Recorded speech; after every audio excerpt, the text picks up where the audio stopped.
자, 오늘부터 우리 시장이 그루를 모시고 전쟁 리스크가 우리 주식시장에 미친 영향과 또 그에 대한 투자 전략을 세워보도록 하겠습니다. 자, 지금 상황이 좀 긴박하게 돌아가고 있는 것 같습니다. 더원 프로젝트의 홍성학 대표 모셨습니다. 어서 오십시오, 네, 대표님. 안녕하세요. 건강하셨습니까? 네네. 저는 하루하루 저희 투자자분들과 함께 주식시장을 보고 있으면서 마음이 굉장히 울적해요. 전쟁도 나고 또 큰 산불도 있고 대선 때문에 지금 굉장히 어수선하고 네.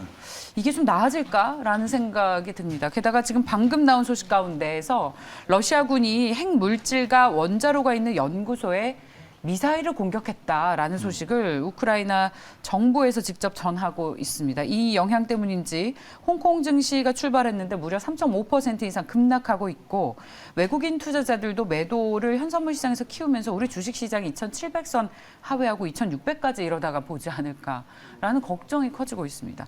대표님 분석 어떻게 하고 계십니까? 분석은 할 수는 없는 요인이지만 네. 그렇다고 지금 시장에 산재해 있는 대부분의 요인들이 사실 시장 외부 요인들이거든요. 시장 내부에서 형성된 것이 아니라 우리가 예상하지 못했던 우리가 어떻게 할 수 없는 그런 요인들이 시장 외부에서 발생했는데 이 문제로 인한 시장 참여자들의 충격은 당연히 발생하는 거죠. 그런데 근자에 나타난 가장 큰 특징적인 현상 중에 하나가 우리나라 시장이 상대적으로 해외 시장에 비해서 굉장히 견조한 모습들을 보여주고 있다.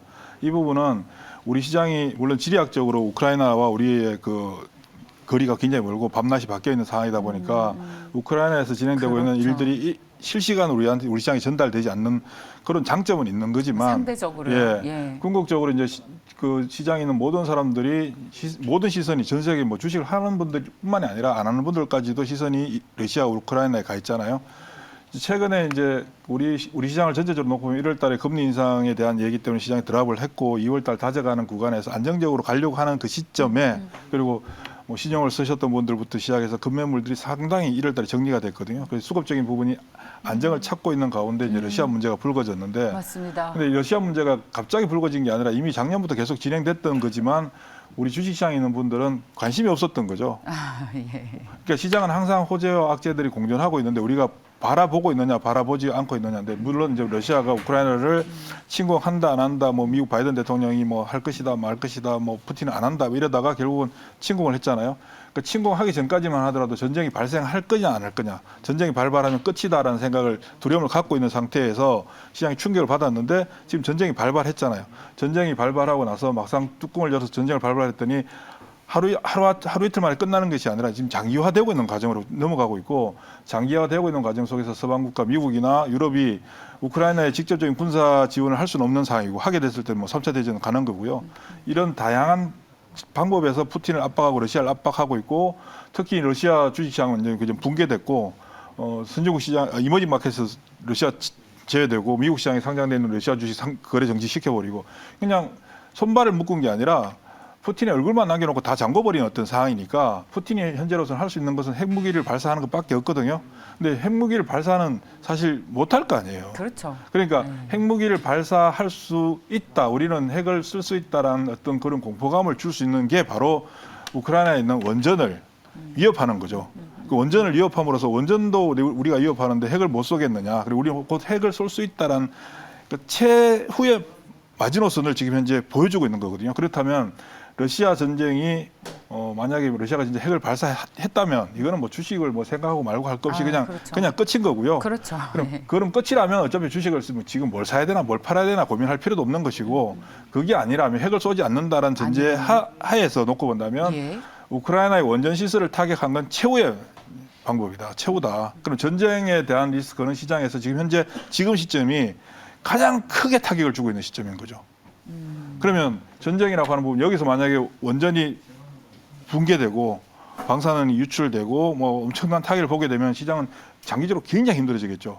그러나 그냥 단순히 타격 정도에서 마무리되고 원전이 지켜지는 수준이라면 이제 여기서 이제 푸틴과 서방 국가 간의 어떤 타협점을 찾아 나가는 마지막 보루의 역할을 할 것이다. 그렇다면 주식시장에서의 상황은 전쟁과 관련된 리스크에서 오늘 현재 이 상황이 가장 타격이 심한 상황인데 우리 시장의 움직임은 상대적으로 덜 빠지고 있는 거죠.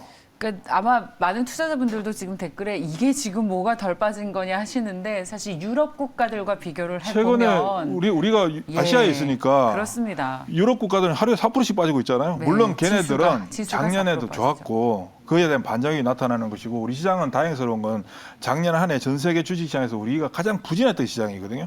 가장 부진했던 상황에서 예를 들면 주가도 마찬가지잖아요. 어떤 주가가 막 진행되다가 많이 빠질 때는 많이 오른 애들이 많이 빠지는 것이고 덜 오르지 않은 애들은 사람들이 피해가는 어떤 그런 입장에서 주가가 덜 빠지듯이 글로벌 시장을 놓고 봤을 때 한국 시장이 상대적으로 가장 부진했던 시장이기 때문에 외생 변수가 발생하는 과정 속에서 이미 우리 시장 내부에서 급한 매물들이 상대적으로 선제적으로 다 소화가 된 상태거든요. 개인 투자자분들이 불안하고 무서워도 반강제적으로 주식을 팔 수 있는 매물들이 거의 없는 상태예요.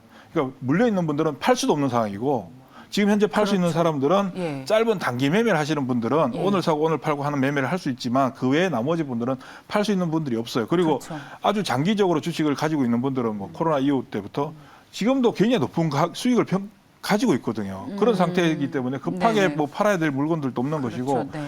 다만 이제 시장에 원달러 환율이 올라가고 대외 정국이 불안정하니까 원화가 약세를 보이고 환율이 올라감으로써 외국인들의 환차손이 발생하는 부분들로 인한 외국인들 매도가 나와주고 외국인들 매도에 의한 프로그램 그러니까 현선물 간의 시장 베이시스가 악화되고 국내 기관들 프로그램 매도가 나와주고 이런 어떤 단기적인 수급적인 요소로 인해서 시장이 현재 압박을 받고 있는 것이지 전쟁과 뭐 이런 어떤 대외 변수로 인한 시장의 붕괴 현상으로 이어지는 상황은 전혀 아닙니다. 그래서 상대적으로 우리 시장이 지금 현재 굉장히 탄탄한 모습들을 예. 실제 보여주고 있는 어떤 모습 상황이라고 할 수 있습니다.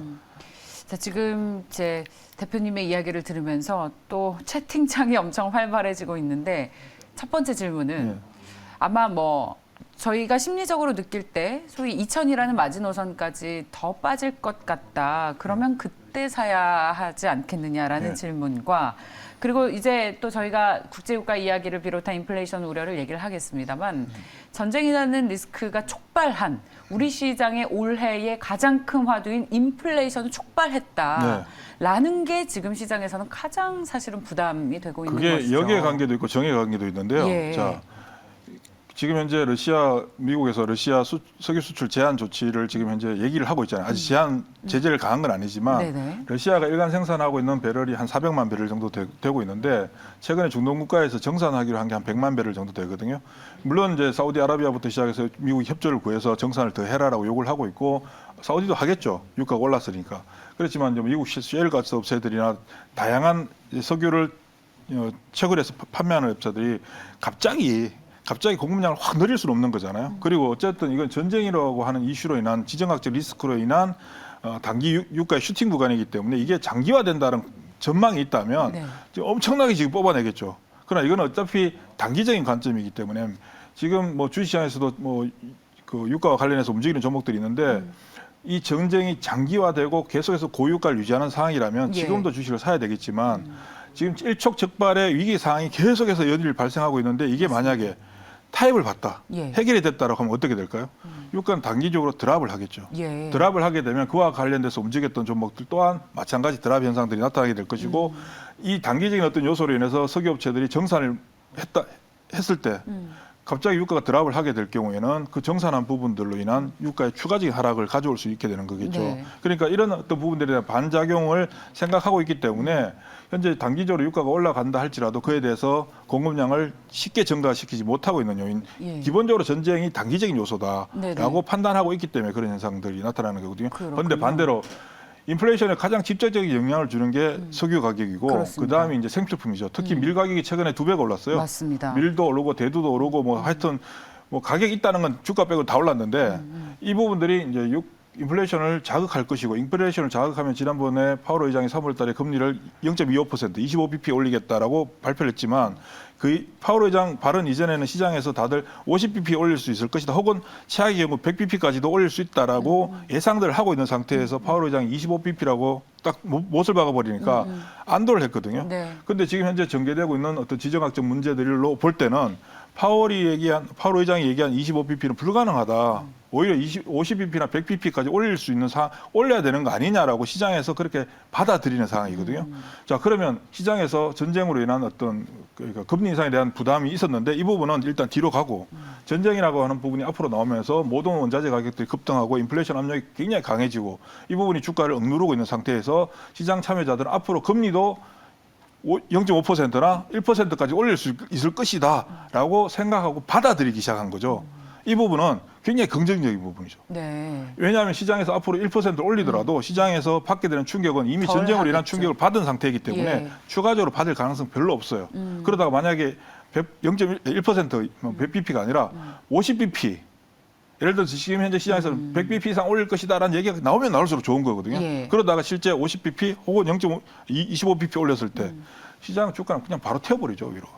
그 목요일도 이제 CPI가 발표가 예정이 예. 돼 있는데 엄청 높게 나올 것 높게 같고 나올 수밖에 없는 거예요. 그리고 그리고 우리나라 경제 성장률도 그래서 훼손될 것 같고 이제는 이 전쟁 리스크가 인플레이션을 촉발해서 이게 사실 경기를 둔화시키지 않겠냐라는 아주 큰 걱정이 생긴 거예요. 궁극적으로 이제 이런 부분들이 결국은 리세션 현상을 가져와서 예. 스태그플레이션으로 연결될 그렇죠. 수 있다라는 걱정인데. 최악의 상황들을 시장에 있는 사람들이 이미 다 생각을 하고 있는 거죠. 아, 반영이 됐다. 그렇죠. 그러니까 시장은 항상 제일 중요한 게 뭐냐면 예상하지 못했던 내가 생각하지 못했던 일이 현실로 탁 나타났을 때 진짜 엄청난 충격을 받고 멘붕이 소위 멘붕에 빠지면서 붕괴 현상이 나타나는데 지금은 전쟁이라고 하는 금리 인상과 전쟁이라고 하는 요소가 복합적으로 작용하면서 시장 참여자들로 하여금 최악의 상황을 미리 지금 다 생각하게끔 준비하게끔 그렇군요. 시장이 시간을 주고 있는 거거든요. 그러면서 어. 시장에 있는 사람들 주가가 빠지는 이유에 대해서 당위성을 당연히 가지는 것이고 그렇군요. 그리고 앞으로 전쟁이 현재 뭐 예를 들어 푸틴이 정말 핵가닥하지 않는 이상은 핵전쟁으로 발발하지는 않을 것이고 예. 어쨌든 이 상황에서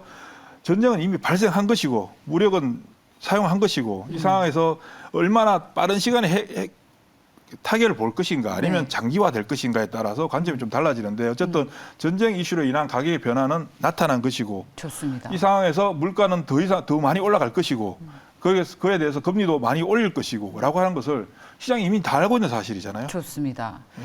그러면 전쟁 우려, 예. 전쟁 우려가 촉발한 인플레이션 우려, 금리 인상에 대한 걱정까지 이제 시장 모두 반영하고 있다. 그렇죠. 이른바 내성이 생겼다. 당연하죠. 이 얘기를 들은 저희 제작팀과 시청자분들께서는 와, 우리 홍 대표님 정말 초긍정주의자다. 아니 이렇게 걱정이 많은데 엄청난 자신감을 가지고 계시는구나. 아니요. 어차피 주가는 항상 선제적으로 움직여주는 예. 거고요. 특히 우리 시장은 작년부터 계속해서 굉장히 좋지 않았던 상황이고 사실 제가 우리나라 주식하는 사람이지 뭐 미국 주식하는 사람 아니기 그렇습니다. 때문에 우리나라 네. 시장이 가장 중요하잖아요. 네. 그 작년부터 계속 주구장창 뭐 몇몇 종목들만 강했지만 전체적으로 굉장히 힘들고 특히 개인 투자자분들은 2020년 9월 달 바이오에 올인했다가 바이오가 1년 6개월 이상 굉장히 힘든 시간을 네. 거치면서 엄청난 타격을 받고 그리고 이제는 주식을 하면 안 되겠다. 주식하면 내 손에 장을 지진다. 뭐 그러면서 주식을 잘 안 사잖아요. 예, 주식을 잘 안 맞습니다. 사고 살 용기가 안 신용 나요. 사는 건 더더욱이 안 사고 예. 그러니까 주식을 사는 데 있어서 굉장히 과감하셨던 분들이 지금 정말 신중하게 대응을 하고 있거든요. 오히려 조금이라도 올라오면 가격이 조금이라도 반등하면 주식 팔기에 바쁘지 누가 뭐 지금 현재 뭘 사야 돼서 뭘 사서 돈을 벌까 이런 생각 자체는 아예 가지고 있지 않는 상황이거든요. 네. 그냥 역사적으로 우리 상황을 놓고 보더라도 시장 참여자들이 신중하면 신중을 더할 때가 저점이다. 저점이라기 보기보다는 추가적으로 주가의 하락 가능성은 크지 않다는 거죠. 크지 않다. 왜냐하면 좋습니다. 신중에 신중을 더 기하고 있기 때문에 섣불리 주식을 안 사거든요. 예. 가장 위험할 때가 오늘도 올라가고 내일도 올라갈 것이라는 확신을 가지고 주식을 막 지를 때가 가장 위험한데 지금 현재 누가 그런 주식을 그렇게 누가 하고 있냐고요. 아무도 그렇게 안 하고 있잖아요. 예. 사실 코로나가 발발했던 시기에도 저도 굉장히 자신감을 가지고 그렇게 강하게 베팅을 했던 저 자신조차도 예. 지금은 정말 못 사겠는 거예요. 그러니까 지금 어떤 예. 상황이냐면 현재 진행되고 있는 상황들이 우리 주식시장에 있는 분들이 뭐 심리적인 어떤 측면에서 예. 놓고 볼 때 내가 이 손해를 보고 있지 않을 때는 나빠지는 거에 대해서 어떤 나빠지는 부분이 발생하더라도 뭐 그게 그렇게 크게 영향이 있을까 이런 생각을 가지는데 내 계좌가 타격을 받게 되고 손실이 마이너스 한 10% 20%까지는 괜찮아요. 근데 마이너스 30% 40% 이상 넘어가 버린 순간부터는 어떤 생각을 가지게 되냐면 지금 내가 손실 보고 있는 마이너스 30~40%의 손실이 중요한 것이 아니라 남아있는 60%이 돈을 내가 건질 수 있을까 없을까라는 그렇죠. 생각이 훨씬 더 강해지거든요. 너무나 동감합니다. 그러니까 이 60% 남아 있는 게 혹이 이게 혹은 반토막 되지 않을까 이 예. 두려움이 크기 때문에 예. 시장에 주어지는 현상들에 대해서 더 나쁜 쪽으로 생각을 하게 되거든요. 그런 생각들이 시장의 모든 사람들이 똑같이 하고 있는데 그렇다면 그런 생각을 똑같이 하고 똑같이 행동한다면 주가를 어떻게 돼야 되냐면 엄청나게 폭락을 해야 되는 거죠. 엄청나게 폭락을 해야 되는데 그런 폭락이 안 나타나고 있어요. 그건 무슨 얘기냐면 그런 불안감을 가지고 있기 때문에 네. 불안한 상황이 나타날 때 일시적으로 매물들은 출회해서 장중에 흔들리긴 하지만 집단화돼서 나타날 수 있는 행동을 옮길 수 있는 상황은 현재 못 되고 있다. 네. 예를 들면 뭐 바이오주들 고점에 올린 분들 얘기 들어보면 되게 이런 얘기해요. 그냥 뭐 나는 나중에 자식한테 물려주지 뭐. 갑자기 자식에게 물려주는 주식이 되었습니까? 뭐 그렇게 얘기까지 하잖아요. 그 얘기는 무슨 아, 얘기냐면 이거 지금 참, 현재 주가 네. 왔다 갔다 하는 것에 대해서 반응할 수 있는 상황이 못 된다는 얘기니까 예. 그런 물건들은 어차피 소위 말해서 썩은 물량이다. 나오지 않는 물량들이 되는 것이고 예. 주가가 올라도 안 나오고 내려도 안 나와요. 그렇죠. 근데 언제 자식에게 나오냐 물려줄 하면 거면. 전쟁 모든 뉴스가 전쟁 때문에 우크라이나 뭐 무너졌는데 뭐 난리 났네 이러면 다 던지겠죠. 그게 코로나 그렇죠. 발생했을 2020년 3월 18일 19일처럼 그러면 그다음 리턴이 되겠죠. 드라마틱하게 올라. 그렇죠. 근데 지금 현재는 그런 상황까지는 그런 상황이 현실적으로 주어지고는 있으나 시장에서의 그런 반응들은 덜 나타나고 있다. 그래서 시장이 상대적으로 굉장히 강하다. 성숙했다. 그 말씀을 대변하는 것이 외국인과 기관만 팔고 개인은 지금 1조 2천억 원을 사고 계십니다. 개인들이 돈이 잘 하고 계시는 개인들이 돈이 너무 많아요. 현재 그 개인 어디 있습니까? 그 조금씩 개인 어디 조금씩 계세요? 사겠죠. 근데 네. 문제는 뭐냐면 예.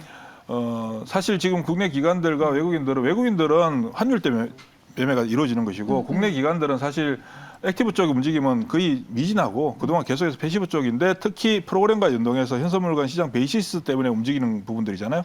그 외국인들이 선물 매도하면 국내 기관들 프로그램 매도 나오는 게 매우 정상적인 현상들이었기 때문에 궁극적으로는 시간이 지나서 위기 상황이 지금 현재 극한 상황이 조금만 완화되면 상황은 완전히 바뀌어버리죠. 문제는 지금 열심히 사가신 우리 개인 투자자분들이 그거 조금 올랐다고 안 파셔야 되는데 또 그때 되면 또 조금 얼마 안 되는 거 가지고 좋다고 막 파시게 되거든요. 예. 이게 계속 지금 현재 반복되고 있는 거죠.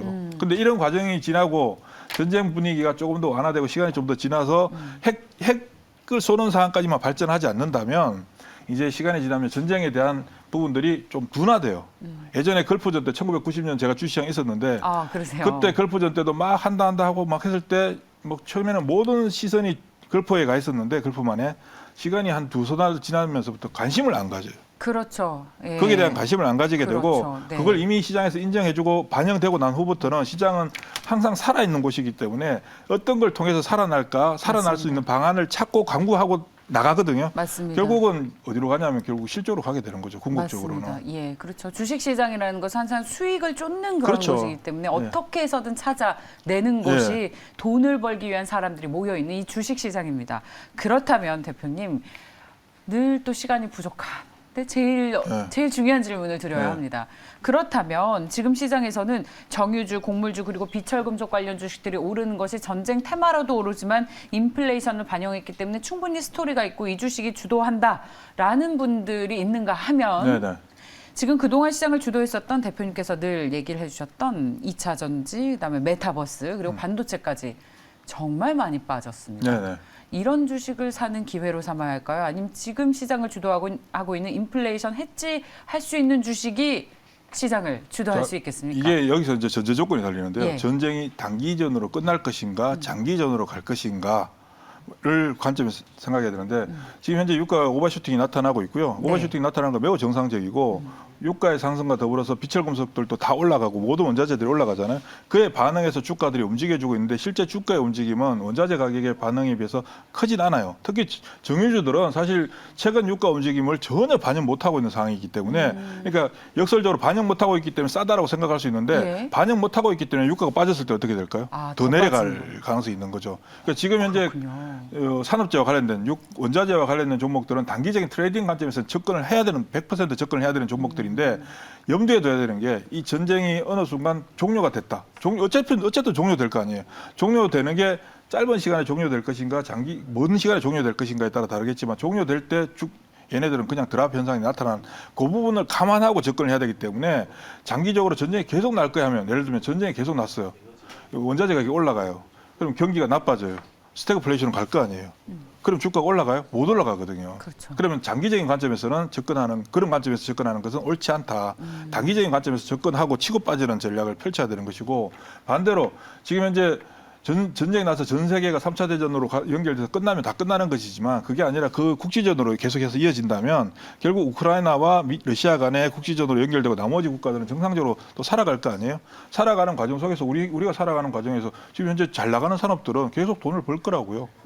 2차 전지 같은 경우는 사실 2차 전지 소재 쪽은 제가 아마 우리나라에서 소재와 장비를 제일 먼저 구분해서 말씀을 드렸을 텐데 그렇군요. 소재는 지금 현재 타격을 좀 많이 받고 있는 입장이지만 장비 쪽은 지금 다시 살아나고 있거든요. 특히 올해 내년 후내년까지 이 배터리 공장을 새로 짓는 규모가 한 100조 정도 된다고요. 이 100조 정도 되는데 그중에 뭐 독일 회사들도 있을 것이고 일본 회사들도 있겠지만 중요한 건 배터리 셀을 만드는 제일 중요한 회사가 우리나라에 있고 우리나라와 관계된 협력 업체들이 우리나라 기업들이잖아요. 우리나라 기업들이 가장 큰 혜택을 보게 되는 거죠. 이거는 최근에 실적에서도 그대로 나타나고 있어요. 그러니까 뭐 영업이익은 뭐 투자 활동을 통해서 영업이익은 줄어드는 어떤 현상들도 있지만 매출액 자체가 계속해서 점프업을 하고 있는 기업들이 대부분 이쪽이거든요. 네. 그럼 이런데 주가가 최근에 뭐 회복되는 종목들도 있고 아직 상대적으로 많이 회복한 모습들을 보여주고 있는데요. 예. 시장보다 굉장히 강한 모습을 보여주죠. 눈에 네. 드러나진 않지만. 이런 종목들 같은 경우는 지금 현재 시장이 출렁출렁해서 상대적으로 대부분의 좋고 나쁜 것 없이 다 빠지는 거니까 예. 이럴 때 내가 상대적으로 부진한 쪽에 예. 혹은 특별한 성장 모멘텀이 없는 쪽의 종목들 갖고 있다면 이럴 때 적극적으로 교체를 해서 파는 게 아니라 그렇군요. 교체를 해서 포지션을 잘 만들 수 있는 기회가 지금 현재 시장이 주는 거죠. 그런데 그럼 요 끝나고 나면 시장이 돌릴 때는 예. 잘 바꿔놓으면 굉장히 빠르게 회복하거든요. 그러면 지금 살만한 주식은 말씀하셨던 2차 전지 장비주다. 장비주 좋죠. 장비주 좋고 그다음에 예를 들면 지금 원자재와 관련해서 석유와 관련해서 정유주들보다는 정유주보다는 비철 금속과 관련해서 예를 들면 아연 가격이 엄청나게 올라가는데 아연 가격이 올라가면 고려아연은 굉장히 큰 혜택을 보는 건 매우 정상적이거든요. 예. 근데 주가의 움직임은 좀 작고요. 그다음에 구리, 동 가격도 지금 엄청나게 올라가는데 이게 전쟁 끝난다고 해서 동 가격이나 아연 가격이 내려갈 가능성은 크진 않아요. 유가는 단기간에 드랍할 가능성이 있지만 비철 금속은 산업 자체가 좋아지고 있는 부분들이기 때문에 그 동 가격이 움직이는데도 불구하고 풍산의 움직임도 상대적으로 저조하거든요. 그러니까 고려아연과 풍산 같은 경우는 지금 오늘 현재 가격 제가 잘 모르겠습니다만 풍산은 36,600원 넘어서게 되면 예. 42,900원까지 가능하고요. 예. 그다음에 고려아연도 58만 2천원을 넘어서게 되면 72만 8천원까지도 가능해요. 고려아연 직접 종목을 언급하셨습니다. 고려아연. 예, 그리고 뭐 알겠습니다. 한국화본 같은 경우도 한국화본. 아주 장기간 굉장히 제한적인 범위 내에 있다가 이 장기적으로 제한적인 범위 내를 현재 넘어서려고 하는 어떤 모멘텀을 보여주고 있거든요. 예. 물론 13,000원대 가격이 굉장히 힘들어요. 12,900원, 13,300원 정도를 넘어서게 되면 14,350원, 15,200원 정도까지도 가게 되고 이런 현상들은 작년에 뭐 2차 전지 쪽의 후성이나 네. 그다음에 OLED 쪽의 주성 엔지니어링이 보여줬던 그런 패턴과 거의 유사한 패턴들을 보여줄 가능성이 굉장히 큽니다. 한국화본. 그렇죠. 중요한 가격을 이제 아주 장기간에 넘지 못하다가 넘어서는 순간부터 시세 리레이팅이 나타나게 되는 대표적인 종목 형태거든요. 네. 그러니까 지금 현재 한국화본 같은 경우도 굉장히 억눌려 있고 아마 한국화본을 매매하셨던 개인 투자자분들은 정말 지겨운 주식이라고 저건 주식이 아니라 채권이라고 얘기할 정도로 재미가 없는 종목일 텐데 그런 종목들이 예. 중요한 포인트를 넘어서게 되면 예. 아무도 접근하지 못하는 상태에서 혼자 고공행진을 하게 되는 현상들을 보여주게 되거든요. 네네. 예, 그런 현상들은 잘 안 보여요. 근데 가끔 나타나는데 작년에 이제 후성, 주성 엔지니어링 같은 경우가 이제 대표적인 종목들이었죠. 그런 게. 지금 대표님 못 보내드리겠는데요. 동접자가 최고 수준을 돌파했어요. 계속해요? 어떡하죠? 아쉽지만 보내드리고 조만간 모시겠습니다, 네. 대표님.